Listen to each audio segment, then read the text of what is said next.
All right, let's go ahead and get this show on the road. I'm Paula Fontana. I lead marketing here at iluminr, and I am joined here by Donna Speckhard and Vernon Williams, and we are going to be discussing with all of you this aspect of balancing the risks and rewards of artificial intelligence. So. We're excited to have you join us today. Donna and Vernon have a lot of great insight and material that they pulled together over the last several months on this very topic. This is actually, what is it, the fifth or sixth stop in your global roadshow on this topic. So I'm super excited that you're joining us today and really excited to discuss all of this with all of you. Just to go through the agenda, and then we'll let Donna and Vernon say a few words about themselves before we get started. But one, I thought we could touch on the elephant in the room a bit. I think many of us have experienced a technology outage within a significant technology outage in some way, shape, or form in the last week. And I think that dovetails nicely to the topic today, although that was not necessarily AI related. I think it underpins some of the concerns and considerations that we have around AI and the increased use of AI.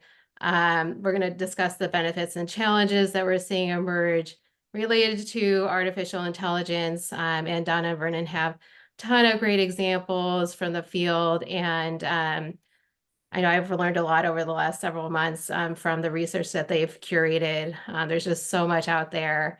And then, of course, getting on the bus with emerging technology in a way that is sensitive to the risks that face us all. I think this is something that's not going away. The genie is certainly out of the bottle.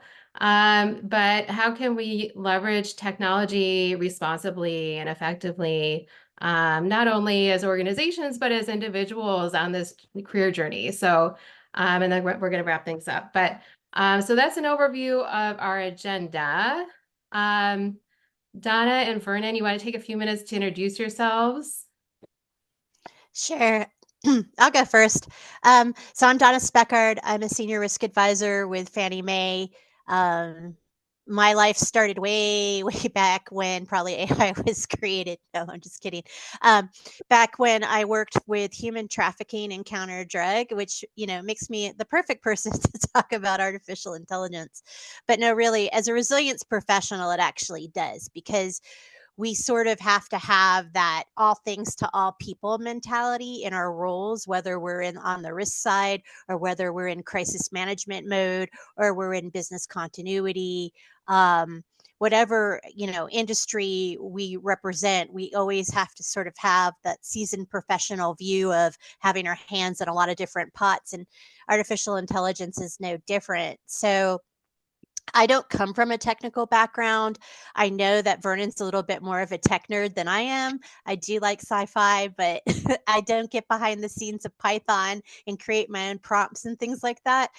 But I think through this process, I've learned a lot about what is advantageous about artificial intelligence, and gets me very excited in our industry on what we're going to be able to do and what we can already start doing. But also, with that risk hat on, I'm also thinking about the things that we're going to be, have to be very concerned with, be very cautious about, and be very conservative in certain aspects, rather than just jetting right out the gate when it comes to AI. So I come to you with a continuity background, crisis management background. And I currently am now under the umbrella of the risk side of the house. So very risk adverse. That will be my approach. Vernon, tell us about you. Thanks, Donna. Yeah, so not as technical as Donna might make it out to be. I started out in the military doing intelligence work. So trying to look way left of boom, right? Trying to get ahead of the problem. And that's how I got into the risk side of things. When I exited the military about 6-7 years ago, I got into business continuity and crisis management because it was a pretty good fit. You know, on the military side of life, government side of life, you never want to be shut down. You never want to be without operational capability. And I tried to bring that into business when I got into crisis management and business continuity.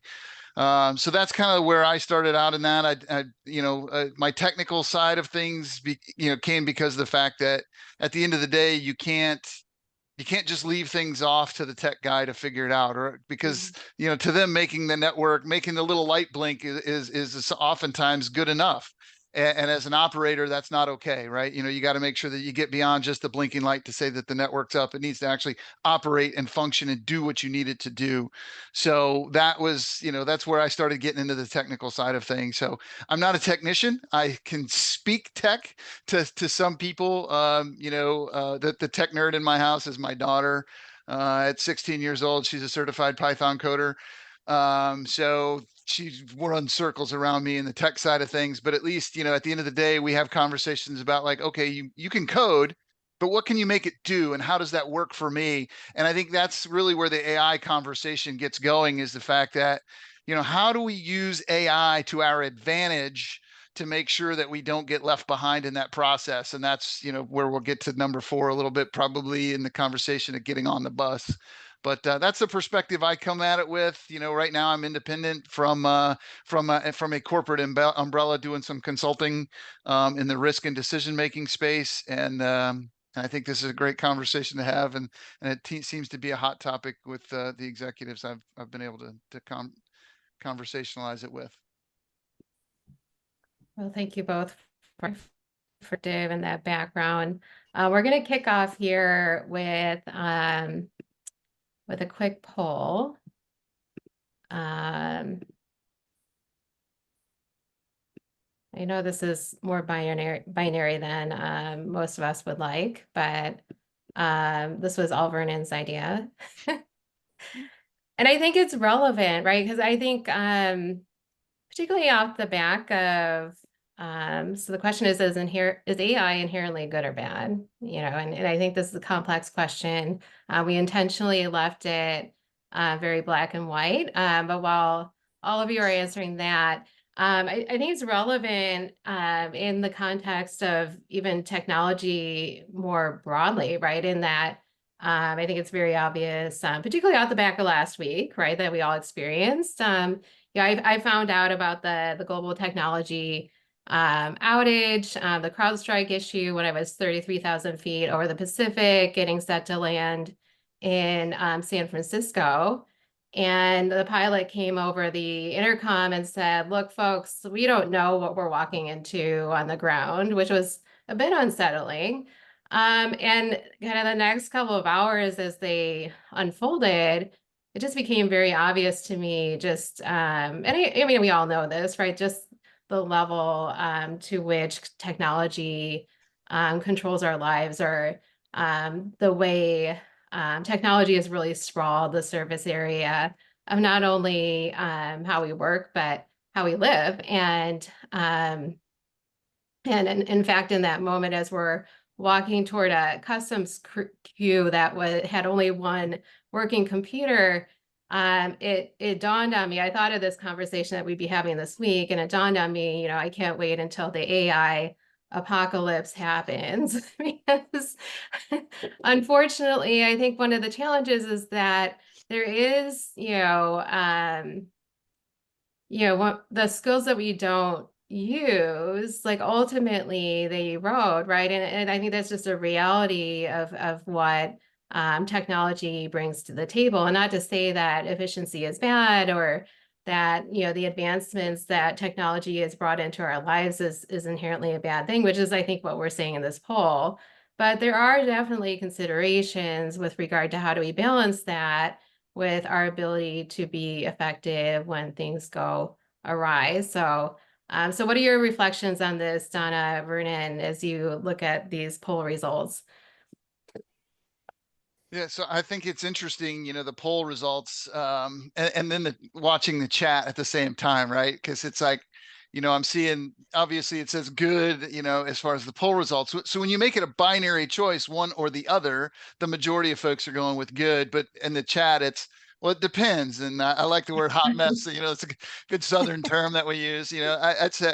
I think that's really where it comes down to from my perspective is, you know, when we look at AI, we are looking at a common set of understanding that machine learning, the machine can do what you program it to do, what you set it up to do, what it's designed to do. And that's where you have to come at it from. You know, a computer runs on ones and zeros, right? It is binary. Now you can set those series of ones and zeros up to make it, you know, to where it seems like it's much more complicated than that. But when you boil it all down, it's an on or off scenario. So that's why I like this question, and the fact that you're not giving people the choice to give you the it depends, or the, you know, give you some context to it. You've boiled it down to the crux of the matter of yes or no, right? And I think that's one of the cool things about it. Yeah, I'm just going to echo, obviously, off of what Vernon said and what we're seeing in the chat. And having given our presentation is rather interactive. Today, we thought we'd have more of a free-flowing conversation because we learn from you guys just as much, hopefully, as you learn from us, because it is an ongoing conversation. But I agree. I think Jason put it really well, that it's like a hammer. You know, it's not really good or bad. It's a tool, right? And it's going to go good or bad based on a different set of scenario, a different scenario, or a different set of parameters, right? So I do like how we presented the poll here, because it is very ones and zeros how you respond. Yeah. So, you know, one of the things that you know, we try to look at is essentially the long term, you know, what is AI, right? I mean, if you look at what's going on today, if you read 5 articles, you'll get 5 different perspectives on definition of AI and that sort of thing. So one of the things I like to try to do is understand, you know, the first thing I do when I come up to a complex problem like, you know, is AI good or bad, is kind of go back to the history of it and go, how did it design? How did it start? You know, and if you look at it, you know, it started back in the 50s when people were, you know, when computers were the size of buildings in order to do simple mathematical problems, right? And then and it's progressed. And like most things in technology, it's had summers and winters. If you read through there, it'll talk about times where everybody was interested in it. You know, like when they were teaching it to play chess, right? And like it was in the news all over the place. And then, you know, it kind of goes away and people forget about it. And then the Terminator movie comes out, and you know, the AI apocalypse and all that sort of stuff is like a big part of so you got an AI summer where everybody's interested in it again, and then it kind of goes away for a while. And I think, you know, obviously when Chat GPT hit everybody's windshield, it was like, oh my gosh, now everybody's interested in it because it's accessible to everybody. It becomes something that it's not just some programmer's domain or some, you know, mathematician's expertise. It's available to everybody, and now all of a sudden everybody has an opinion or everybody has an assessment on it. And I think that's one of those things that it really gets to be interesting is how it's starting to permeate everything we do now. And I think that's where we have to start having these conversations around, well, is it good or is it bad? And how do I use it for good as opposed to for bad? And I think that's where a lot of the non-technical practitioners really need to start getting into the conversation, you know, and that's where I think we get a lot of that's where I think Donna and I kind of like started in our conversation was, how does this apply to us? How do we make this, you know, it's going to matter to everyone. So how do we make it matter to us and those around us in a way that makes sense? You know, I think that's really where a lot of that comes from. You know, Donna, do you have something to add on that, or? No, I mean, I think that's, you know, those are all very good points. And like I said, you know, we tried to steer clear purposely from having a tech intense conversation, because that's great if you're in information security and we expect you to know the technical aspects of it. But for the everyday layperson, you know, just understanding the overarching concept and understanding when you're talking about artificial intelligence, what do you mean? What do you mean when you say generative AI? What do you mean when you say machine learning? These are things and concepts that are important to at least get a basic understanding of. And so one of the things that we did when we approached this discussion, and it's changed and it's been iterative multiple times over, is we looked at different industries. And in the industries, even the ones that we're not terribly familiar with, we looked at, why is artificial intelligence good in this area? And then we also did the flip and the reverse of that. Why is artificial intelligence perhaps bad or should have a more conservative approach, right? And so we looked at different industries. One of the industries we looked at was healthcare, because healthcare has a big problem. One of the biggest problems healthcare has, besides the amount of data that it has to protect and it has to process, is the shortage in skills. And so this is an area where we feel like artificial intelligence could be a huge time saving to physicians in particular for filing paperwork and having to deal with insurance and things like that. And basically, because of the staff shortage, this would be time saving. It would also help with artificial intelligence to customize health plans for individual patients, because it has that access to all the research that could be out if that's the data set that it learned from. And I'm going to ask Vernon to talk a little bit about the trust and the data sets that AI learns from, because that's going to become a key concern as you move forward in assessing artificial intelligence and its risk. But in agriculture, there's another good thing with artificial intelligence, like it can increase crop production. It can help you in pest avoidance by looking at large areas of crops. I know that for example, by 2050, droughts could be impact about 75% of the global population. So artificial intelligence is able to cull a lot of data and be able to give you a trend analysis or predictive analysis of this information. For the financial industry, something near and dear to my heart, it's going to help process loan information and mortgage information a lot quicker. It can do predictive analysis and forecasting about interest rates, real-time calculations, provide customer servicing in a way that's quicker and faster and more accessible. If we look at the supply chain industry, oh, sorry, was somebody have a question? You're going to say something? I was just going to interrupt you, Donna. Yeah. Just so keep going. It's you only got one more before we go to the next thing, so I'll interrupt you in a minute. Yeah, no worries. We're talking like autonomous supply chains and risk management and resilience. And again, personalized customer service, how you track your supply chains across the globe. Artificial intelligence is going to be a tremendous value add in these areas. And then for business continuity professionals too, right?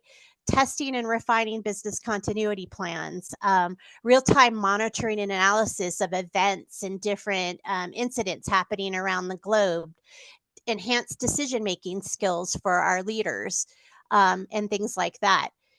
And then from an education standpoint, think about the students, and I'm going to use myself as a great example.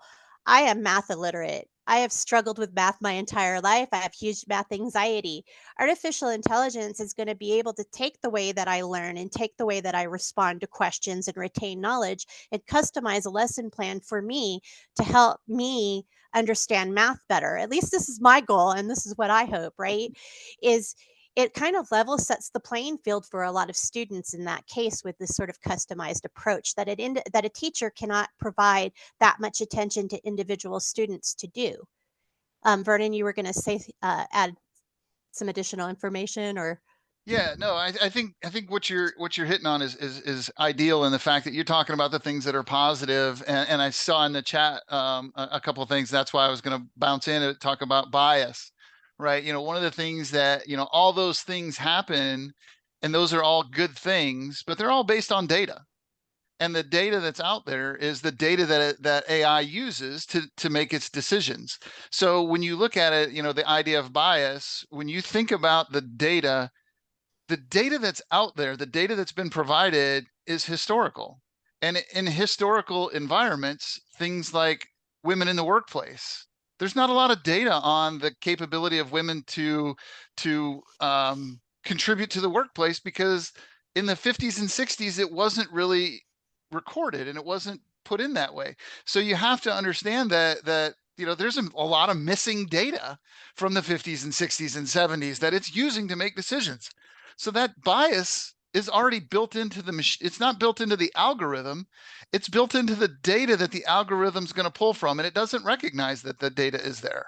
It just or that the bias is there. It's just pulling data, because data isn't biased. Data is what it is. It's just missing. It's just not categorized and set up correctly to remove that data. So that's part of what we have to do as people. This is where people in the loop matter so much, is the fact that we have to look for that data. We have to look for that bias. We have to understand that. And because the bias is there, it's going to be more reliant on us to as the people in the loop, to make sure that we're cautiously, I like that, we're cautiously looking at the data and using that to make sure that we get there. Yes, you can code things, you can set the system up. That's another thing that we have to watch for as professionals in our industry, is someone setting the system up to get to an answer that whoever's building the tool likes. Right? It's the whole, if all you have is a hammer, everything looks like a nail. If I want to use my hammer all the time, well, then I'm going to set the algorithm up to where everything looks like a nail, right? I'm going to set it up that way. I mean, if you've used your Facebook, like I'm not the biggest proponent of social media, but like if you use Facebook and you throw some sort of question out, my wife uses it all the time for social interaction, right? And she'll say, hey, we're going on a trip. What is there to see in Boston? And not only do all her friends tell her what to go see in Boston, but all the advertisers start to tell her what to go see in Boston, right? And if you don't think there's a bias in that, then obviously you've never really paid any attention to advertising, right? But that kind of stuff, that's okay, as long as you know it's there and you operate with it. But do you want that same kind of bias built into your healthcare? Do you want that same kind of bias built into your supply chain? I mean, if you don't think vendors are trying to figure out how to set up the bias so that way they look like the number one vendor, then again, you haven't paid much attention to how marketing works. And I think that's some of the stuff that we need to watch for as we set up in there, is how do we keep the neutrality of the AI to where it helps us make the best decisions, not just the decision that someone is trying to get us to make. And that's where I think we run into a lot of that. Yeah, and I think, just to interject there, I see Alice on here, and we recently ran a microsimulation, related to HR bias and hiring bias with the Relics team. And in conversation there, it really is, well, it's twofold, right? In that particular scenario, we were exercising a situation whereby you were working with a third party as a recruitment tool, right? And so having transparency and visibility into how your third parties are effectively training their technology, their models, et cetera. But then secondly, what came out of the conversation is, what data are they using of yours, and have you properly cleansed that data to reflect the outcomes that you would like to see for your organization? And so I think, particularly for the group on the call, like, how do we work with our organizations to build technology, shape AI in such a way that, to your point, really gives us the outcomes that we're looking for. Yeah, I think someone in the chat had alluded to, healthcare, and healthcare is a great example of the pros and the cons of artificial intelligence. And there was a recent United Healthcare had a lawsuit regarding their AI-powered coverage decision making tool that was called NH Predict, and it basically systematically denied claims to older patients who didn't have knowledge and resources to appeal the denial. And so they got in trouble for that. And so that's an instance where, the AI was using information. It learns from the information and data that's fed to it. And it's going to use that data. It's not going to go outside of that. And it's going to use that data to kind of make that decision. And in this case, the decision was very biased on its approach. And there's a legal ramification to that. So that's an example in the healthcare industry.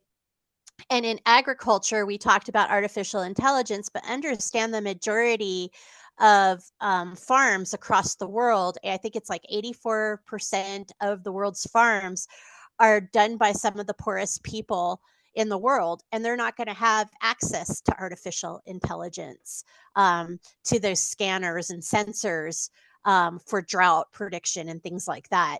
And it's going to be, an unfair advantage.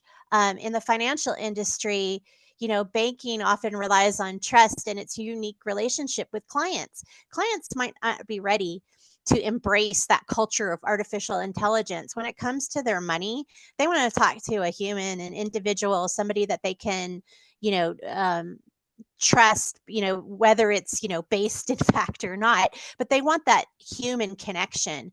And then, when you're talking about supply chains, going back to the pros and cons of that, it's only going to be good as its weakest link. So, there's some issues with AIs, conflicts with employees, incentives, and things like that too. It's only as good as the entire organization that's working behind it. So one of the things that Vernon and I had looked at is we put together a bunch of questions about AI adoption and implementation in your organizations and things you need to consider. And one of the questions in there is around organizational culture. Is your company ready to embrace AI? Right? I don't know, Vernon, if you have anything to add in terms of the negative side or the downside to AI. Well, the key is a lot of organizations that I've come across, they're starting to bring AI into the organizations, but they're doing it through the tech department and they're making it a tech issue. And that's the issue that I think, we need to make sure from a negative side is we don't let the technology departments dictate to us how we're going to integrate AI. We need to make sure that we make it part of how we as an organization, how we as a business, and how we want to integrate AI. I mean, eventually we're going to get it shoved at us because if you don't use AI, you're going to fall behind your peers and competitors. But again, the key goes back to how do we use it? AI is not really very good at looking at things that haven't happened yet. It doesn't necessarily look for those black swan events, if you will, or things that are outside of the statistical norms. So how does it work for setting your strategy?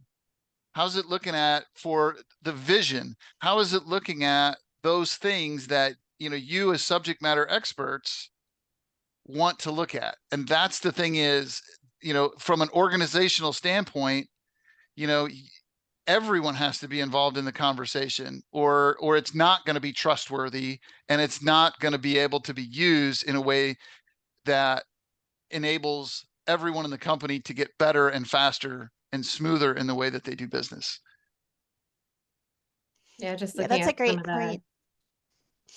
Go ahead, Paula. oh, I was just gonna, I see Alice has got some commentary around data governance and AI responsible guidelines, and guardrails are vital. And then Kim is expanding on that in terms of the pace at which we're seeing AI adoption is in some ways frustratingly fast. I think it's unusual because, and I guess if you look at it in the larger context of AI's evolution, this is something that in some ways has happened very, very slowly and then all at once. I think what we're seeing unfold very quickly is the generative aspects of AI. But really looking at the implications of these things, before we adopt them at scale. I think another piece that we had talked about on prior roundtables and actually just prior to this session, preparing for the session, is the fact that, you know, even if your organization bans generative AI, bans artificial intelligence, chances are your team is using it, you know, in their own capacity, right? They're bringing their own AI. There's some interesting stats that I'll bring up here from LinkedIn and Microsoft that indicate overwhelming usage on the part of employees, even where those practices are banned. Yeah, Jason, shadow IT is real and needs to be considered. So, but go ahead, Donna. Yeah, and there's also the huge legal issues around artificial intelligence. I don't know if many of you are familiar with the Screen Actors Guild, American Federation of Television and Radio Artists strike that took place in 2023 toward the latter part. One of the things on the docket was around artificial intelligence. And there was a movie that Disney put out called Prompact, where they put artificial intelligence generated actors in the background. And so they were you could really kind of tell, if you slowed the movie down, you could really see that they were artificial intelligence, that it clearly wasn't human. They were different from the other actual actors that were on screen, but they didn't warn anyone that they were using it. They was just in the background. And they caught a lot of flack from the Screen Actors Guild Award for using non-compensated actors, artificially generated actors, in the use of that film. Netflix also just recently got in trouble for using images that were generated out of a tool like DALL-E, where they had, I think the series, the documentary was called What Jennifer Did, and they had pictures of her smiling, and then they had actual pictures of her in other not so happy times. And the ones where she was smiling were all AI generated, and there was no like overlay or message, that the content was generated by AI. And then I don't know how many of you are familiar with OpenAI's tool Sora. So Sora is a tool where you can tell Sora to create a 1-minute video with a series of prompts, and it'll generate a video and it'll generate the script and the audio for it. Right now it's limited in its capability. I think it's limited to 1 minute. But as you see on screen, and you're going to watch this ad, Toys R Us did an ad campaign, a 1-minute ad campaign. Granted, there was a lot of human iterations where the human had to go in and had to input additional prompts. But think about this before you watch this. This is an entirely AI generated ad. That means you had no actors, no studio, no director, no camera crew, no system engineers, no makeup, no catering, none of that. And think about jobs when you kind of think about that in the back of your mind. But it also generated, additional opportunity. And we're going to talk about that separately. But I just want to go ahead and show this real quick. You ever wonder how Toys R Us and Jeffrey the Giraffe came to be? The son of a bike shop owner, Charles Lazarus, had a vision that would go on to change toy stores forever.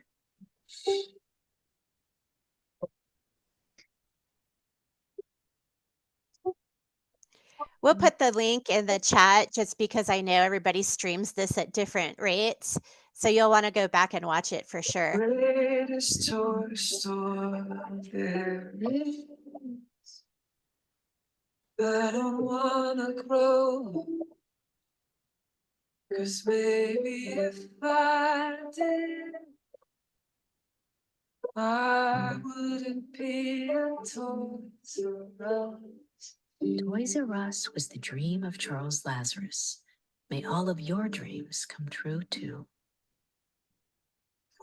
And the dream continues on with the Toys R Us at. So that's the first iteration of Sora that was released. Can you imagine a year from now how much more improved that's going to be? It's crazy.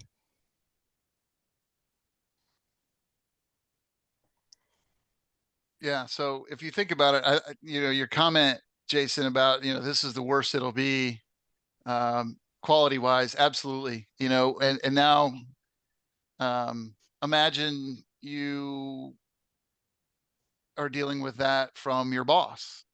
Is it really your boss telling you things? Or is it one of your coworkers telling you to do something that, you could create videos. And now it used to be seeing is believing, right? Is seeing still believing in that world? I mean, it's pretty obvious when you watch the Avengers that it's not real, right? But when you have a news conference that someone has AI generated what happened, it may become less obvious as you go through that. So again, it goes back to the fact that all the stuff that social psychologists have been saying or economists have been saying for the last 50 years still applies to AI. One of the things that I say when we do our talk all the time is like AI is one of the best liars. It is, I mean, it's the best liar available because it doesn't even know it's lying. It's just telling you the truth as it sees it, and it's going to present you with the truth as it sees it. And when you think about it, I can't remember who said it, but basically the illusion of certainty in decision making is catastrophic, right? And that's where you start going. It's one thing to make decisions in uncertainty. It's another when you have the illusion of certainty and you're making decisions based on that. And I think, when you talk about the CrowdStrike issue and Microsoft and all that, I know there are a lot of companies out there. I've worked with some that were saying, oh, well, Microsoft's redundant, Microsoft's in all these data centers, Microsoft's global. There's no way you could lose Microsoft for any length of time. So I'm not going to exercise that going down. Right? The illusion of certainty eliminated people from thinking through their contingencies, thinking through the actual risks, and thinking through the responses and recovery strategies because they had the illusion of certainty that Microsoft was always going to be there because they hadn't seen it fail and the Microsoft vendors had told them that it wasn't going to fail. So they've got this illusion of certainty, and now all of a sudden it affects your decision making going forward. And I think as you do things like have videos and presentations, and you're presenting a world the way you want to see it, you start to take away people's imagination for what could go wrong and how it could go badly in that world. That's a great point, Vernon. I just dropped in the chat the Ella video. We won't go ahead and show it, but you guys can look at it on your own. It's a video about social media culling and using video, audio, still images. And in this example, they used a child, and they showed you the possibilities of what nefarious actors can, will, and are already doing. And it's a very scary, eye-opening video, I think. As parents, it's very, very frightening. But you can understand that criminals are going to use AI and are already using AI to their advantage. So think in terms of more sophisticated phishing of your employees, your personal information that you have out on social media, because once it's out there, even though you've deleted it, it doesn't mean it's gone, and AI could have access to it. So they could be using this in different generative tools to create an alternate reality of you. So Donna, what can we do about this? How do we stay relevant? That's a great, great discussion. So we talked a lot about, there's a great quote about, will doctors lose their jobs? And the response to the quote is, doctors who do not use AI will. And you can take that, insert doctor, you could put, business continuity professional, risk advisor, whatever you want, consultant in place of that. But AI is going to open up a whole other sector of tool sets as well. So our jobs won't go away. but our jobs will morph, and we'll have to understand artificial intelligence enough to know like how to harness its strengths to our advantage. And there'll be a whole industry of soft skills that are going to grow or need to be expounded upon. So example, reading, writing, and mathematics are going to be more of a corporate focus where they weren't before. Foundational skills, obviously. I would probably say, I don't know, Vernon, what do you think? What else is out there for us Well, that we can look at? I think Donna's example, or Paula's example, was perfect when she talked about getting off the plane and there's only one computer terminal working, right? The soft skills of being able to handle people. You know, for a time you were able to lock people in closets, and if you had a great coder, then they never had to interact with another human. Well, AI's taken a lot of that coding burden away, so coders are going to become less important, and people who can interact with people are going to become more important. Because every time that, you know, if you walked up to the customs counter and there's only one computer working and there's 50 people behind different customs terminals, it's not a good enough answer to say, oh, well, y'all are going to have to stand there in this queue because nobody knows what to do when the computer doesn't tell us.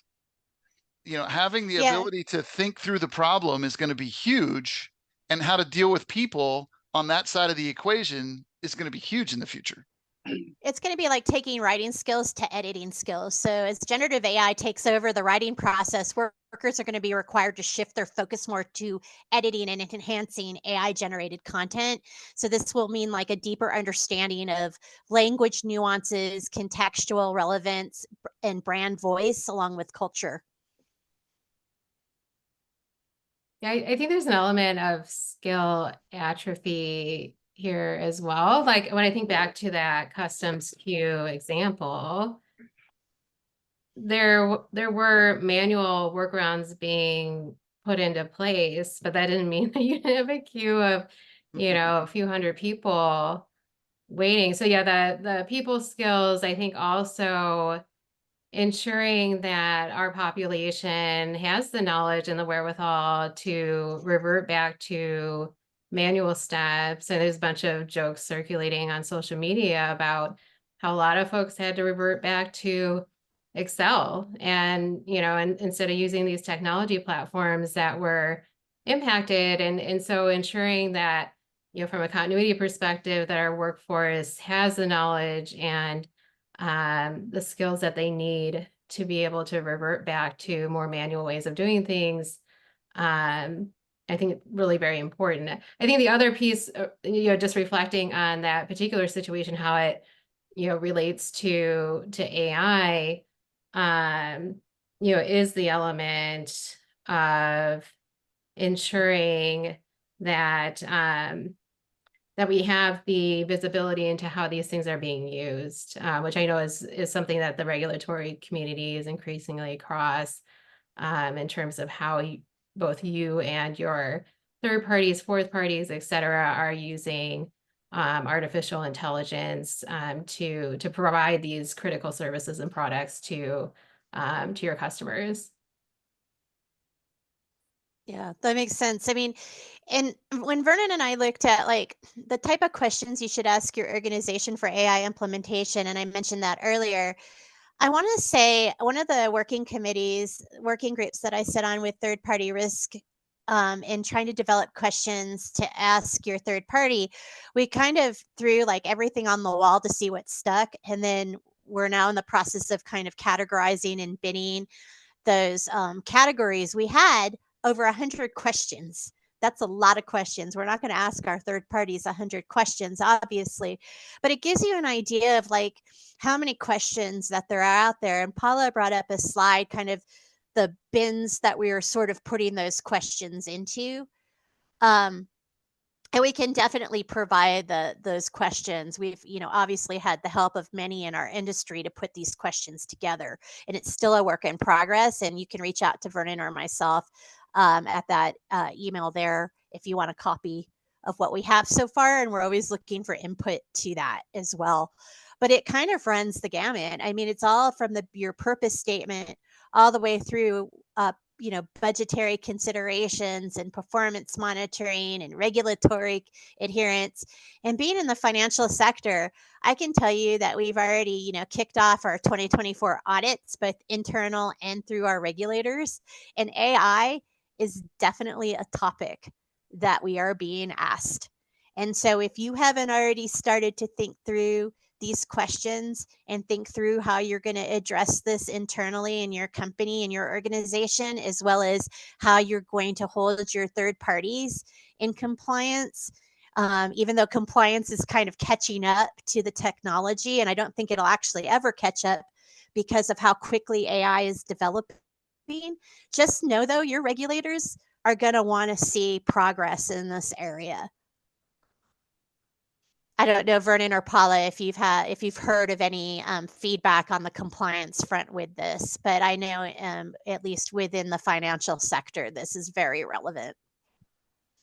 I think it's the pace at which some of these expectations are being put into place also adds a layer of risk to a certain degree, right? Where, I mean, the EU Artificial Intelligence Act, that essentially has come into play as of August 1st. And by the end of the year, organizations are expected to have trained their employees on how to responsibly use AI. So when you think about the effort involved in ensuring that every single member of your team has been trained up and skilled on how to recognize deep fakes, how to effectively ensure that they're using these tools responsibly and not, and following the guardrails that are in place both by your organization and by a number of jurisdictions, that's an additional burden on top of what we're already experiencing around some of these risks and opportunities in AI. So I think, there's layers of challenge. I mean, going back to, so it's here, the genie is out of the bottle. I think it's really up to us to adapt. I think we've covered, some of the insight around whether you tell people it's prohibited or not, they're using it. So how do we get on the bus in a way that is ethical, is sound, is risk aware? What are you seeing? You're talking to a lot of people, a lot of organizations about this. What's working and what's not? So from what I've seen, one of the things that works really well is using AI to augment your own questions, right? Keeping the human at the center of the discussion. When you talk risk and resilience, as a risk and resilience professional, you're looking at things like, third-party risk is something we're already looking at. Fourth-party risk and going further back the supply chain.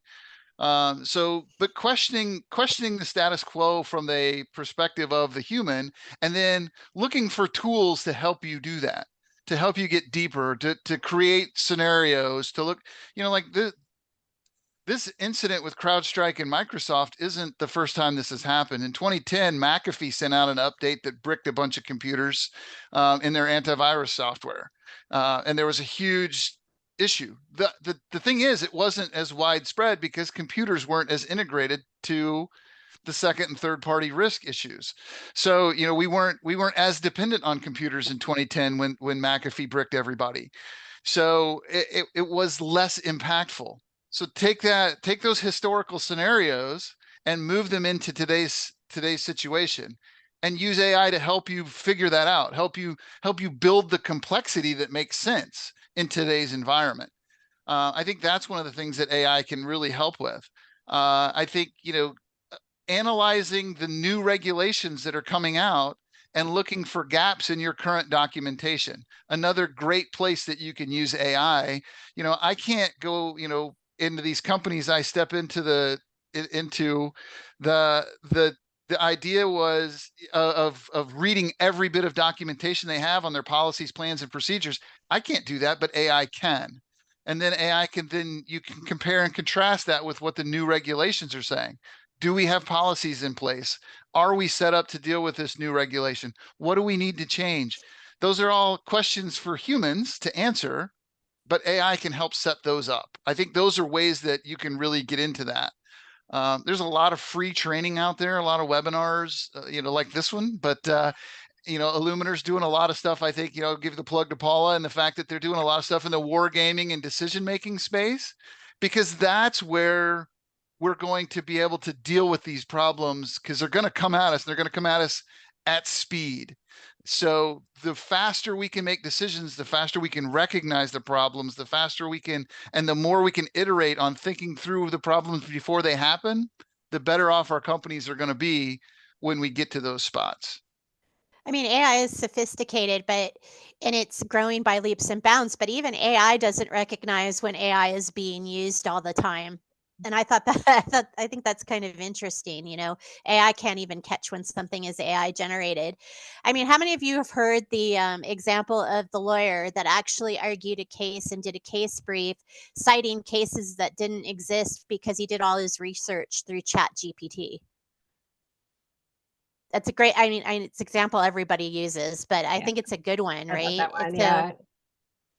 Yeah, you just don't have visibility into how these things are, how these tools are being used. And I think the best strategy in a lot of these cases is a back to basics strategy, ironically. I mean, it is similar to, it is ironic the number of parallels that you can draw to what just happened with CrowdStrike, even though CrowdStrike wasn't AI related.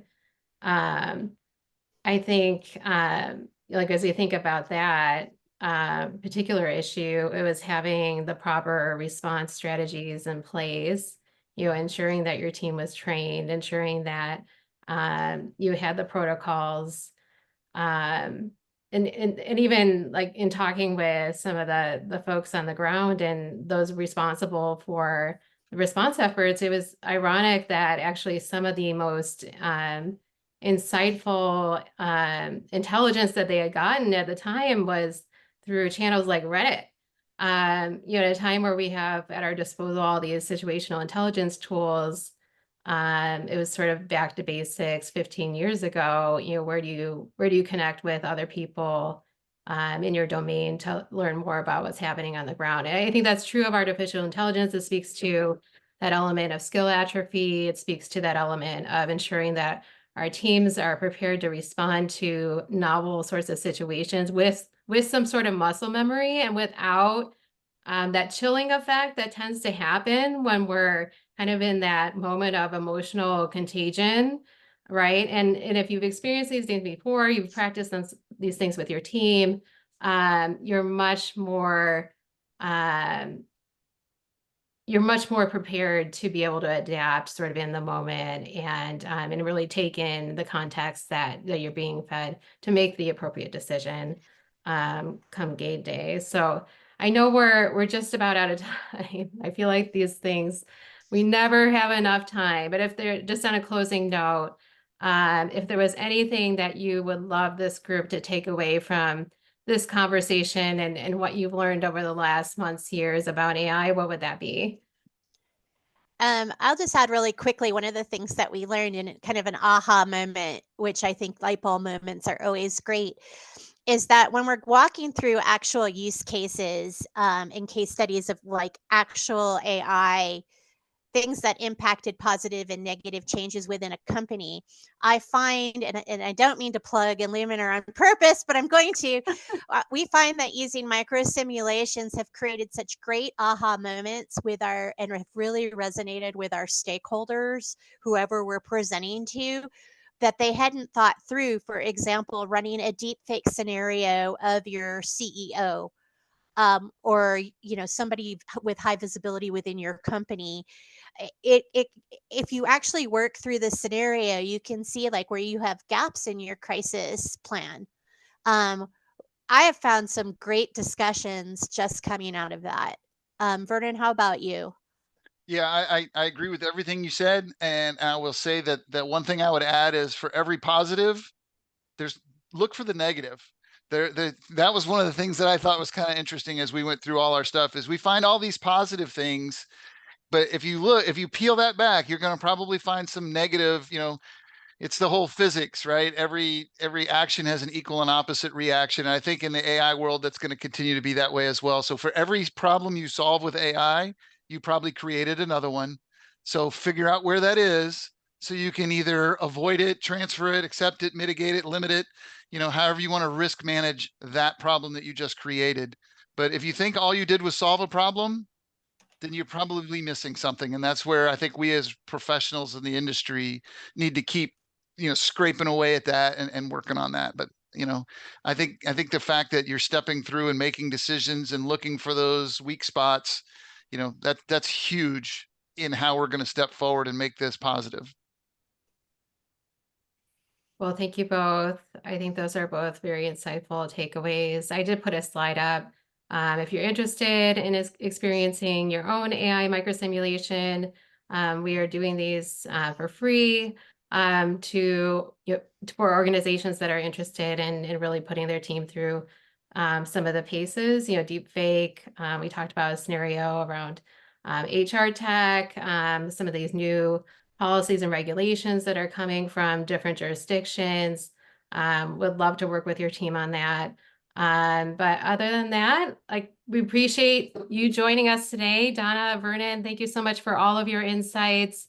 If you want a copy of the deck, let us know, or let Donna and Vernon know, and they can share that material with you. But thanks so much for an amazing conversation this morning. And we will see you next time.